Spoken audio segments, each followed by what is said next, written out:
इंदौर में परीक्षा देने के लिए आए छात्रों के मोबाइल चोरी करने वाले गैंग के 3 सदस्यों को पुलिस द्वारा गिरफ्तार किया गया है, जिनके पास से कुल 8 मोबाइल फोन जब्त किए गए हैं। मोबाइल चोर द्वारा चोरी किए गए मोबाइल का डाटा ट्रांसफर करते समय मिली थी लोकेशन, जिसके आधार पर बुरहानपुर से चोरों को पकड़ा गया है। दरअसल सेज यूनिवर्सिटी में परीक्षा के दौरान कई छात्रों के मोबाइल क्लासरूम के बाहर से चोरी हो गए थे, जिसको लेकर तेजाजी नगर पुलिस द्वारा पूरे मामले में प्रकरण दर्ज कर चोरों की तलाश की जा रही थी। तो वहीं खुलासा हुआ कि 3 चोरों द्वारा इस चोरी की घटना को अंजाम दिया गया था। बदमाशों की एक गलती के कारण वह पुलिस के हत्थे चढ़ गए। एक मोबाइल का डाटा ट्रांसफर करने के लिए मोबाइल को चालू किया था, जिसका एक मैसेज साइबर सेल को मिल गया था और उसी के बाद मोबाइल की लोकेशन ढूंढते हुए पुलिस की टीम बुरहानपुर पहुंची थी, जहां से पुलिस ने चेतन पाटिल, प्रशांत वानखेड़े, भूषण नामक 3 चोरों को पकड़ा है, जो कि मूल रूप से बुरहानपुर के ही रहने वाले हैं और शहर में मोबाइल चोरी करने के बाद वहां चले गए थे। फिलहाल पुलिस पकड़े गए तीनों ही आरोपियों से अन्य मोबाइल चोरी के मामलों में पूछताछ में जुटी हुई है। तो वहीं बदमाशों के पास से कुल 8 मोबाइल फोन जब्त किए गए हैं, जिनकी कीमत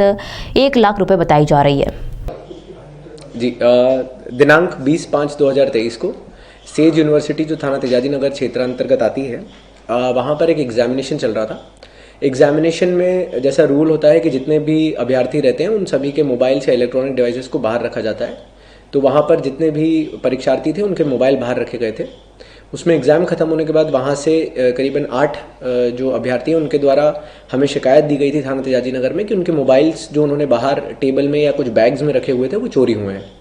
इसके संदर्भ में लगातार हम लोग उन मोबाइल्स को ट्रैक करने का प्रयास कर रहे थे और ये देख रहे थे कि क्या उनमें कोई नई सिम चालू हुई है नहीं। कुछ दिनों पहले हमें टेक्निकल डेटा की मदद से ये पता चला कि बुरहानपुर में जो संग्रामपुर विलेज है उसके आसपास की एक सिम उसमें चालू हुई है। ऑल्दो सिम बड़े थोड़ी सी देर के लिए चालू हुई थी और एक SMS आने के बाद वो सिम बंद हो गई थी। परंतु जब हमने उसका IPDR निकाला तो IPDR में उसमें डेटा का लगातार IMEI में ट्रांसफ़र हो रहा था। तो इसे समझ में आया कि व्हाट्सएप या कोई अन्य सोशल मीडिया के प्लेटफॉर्म्स उस पर यूज़ हो रहे हैं।